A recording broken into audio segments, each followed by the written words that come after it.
first, thank you for everybody setting this up. It's really important to have people in the community that take the initiative and get these things and get people involved. I'm Kristen. I began escorting at Capital Care a couple of years ago after reading online about the growing number of protesters inserting themselves into others' reproductive choices. It proved to be one of the best decisions I have ever made. At Capital Care and later in the larger repro rights movement, I found another family. Every day I see the difference that like-minded individuals can make in others' lives. As clinic escorts, our purpose is to usher patients in as quickly and with as little harassment as possible. We use our bodies or umbrellas to block protesters out. We play music to drown out their yelling. We dispose of unwanted, medically inaccurate pamphlets and are there to listen to patient stories. We are called terrorists, Nazis, and baby murderers, all while turning the other cheek. While we represent the first line of defense, we are also the first line of compassion and judgment-free support. We are able to see the challenges both the clinic and patients face when exercising their right to an abortion. Capital Care Network, Toledo's last abortion clinic, is under constant threat of closure due to various trap laws. Since 2011, John Kasich has enacted 18 anti-choice provisions. More recently, as we've talked about, he signed into law a 20-week abortion ban, one of the strictest anti-abortion laws in the country. Abortions after 20 weeks are rare, making up 0.6% of abortions in 2014, and target pregnancies that are often faced with life-threatening diagnoses. Currently, Capital Care is fighting the state of Ohio over unnecessary and burdensome transfer agreements. Trap laws are pointless, costly measures, not only to patients, but to states that have to defend them in court.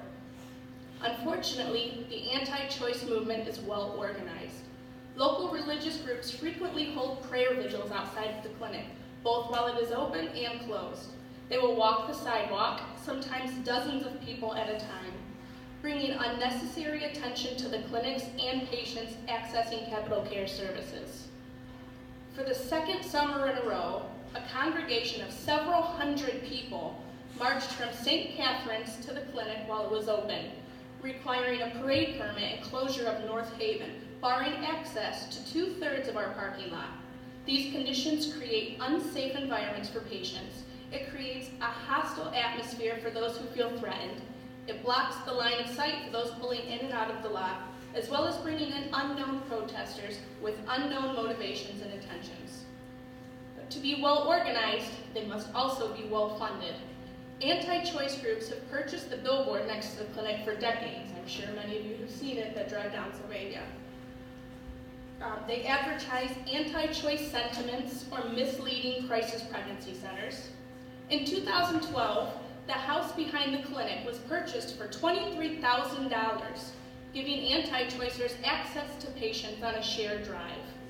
In 2016, Heartbeat of Toledo, a CPC, leased the empty lot directly across from the clinic to gain unfettered access to patients who mistakenly parked there, threatening us with arrest if we step foot on it. They will walk up to patients in their cars, knock on their windows and block their doors, follow them to Capital Care while trying to shove pamphlets and rosaries at them. In addition, Heartbeat fundraised $325,000 to purchase a pregnancy test and ultrasound bus.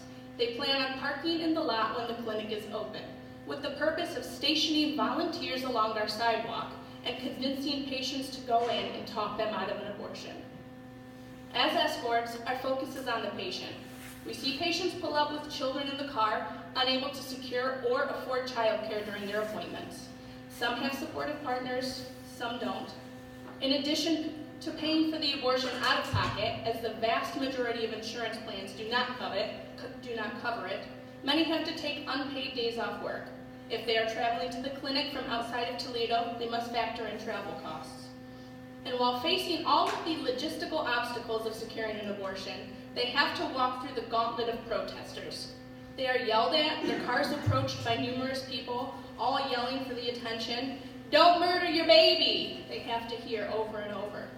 So many patients, too polite to say no, will accept their pamphlets and listen to their spiels. despite having already made their decision. It doesn't matter if a woman was raped, or a spouse died, or they have medical conditions that threaten their life. They all have to go through it and have strangers question their bodily autonomy, question their knowledge, and question the medical care they receive from actual healthcare professionals. Many have a need to justify their decision, and each and every time we tell them that they do not have to justify anything to anyone but themselves. Each person has the right to make their own decisions about their own bodies, and we are here to support them. And while we see the worst in people and good intentions gone wrong, we also see the best. We are fortunate to see how hard abortion providers work, how passionately they care about patients and securing their access to necessary and vital medical care. We see how strong our patients are as they make the best decision for themselves. And when the clinic is threatened or harassed or demonstrated against, as it is all the time in Toledo, we witness our pro-choice community rise to the challenge and place themselves directly in front of Capitol Care. We have a vibrant and dedicated reproductive rights community in Toledo, one that must be fostered, encouraged, and built on. I've had more volunteers reach out to me to become involved in the last few months than I have in the last 2 years. We have to capitalize on this momentum if we have any chance to combat the onslaught of anti-choice legislation coming our way. It's up to us.